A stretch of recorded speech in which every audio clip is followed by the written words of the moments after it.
इस चैनल को सब्सक्राइब कर ले और वीडियो को लाइक कर दे।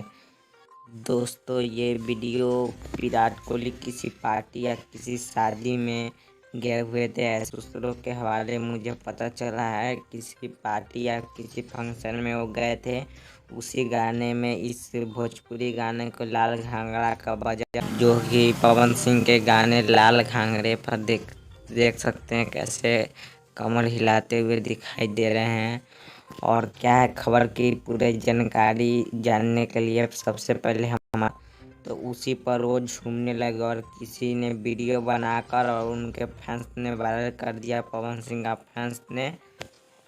तो उसके बाद तो ये बवाल ही मचा दिया ये गाना, और लोग बोलते थे कि पवन सिंह का ये गाना फ्लॉप हो जाएगा, फ्लॉप हो जाएगा, फ्लॉप हो। लेकिन जब विराट कोहली ही बोल दिए कि ये गाना बहुत अच्छा है, तो कोई भी नहीं रोक सकता इस गाने को हिट होने से। तो आप लोग को ये खबर सुन के कैसा लगा? आप पवन सिंह के सच्चे फैन हैं तो इस वीडियो को लाइक और चैनल को सब्सक्राइब जरूर करें।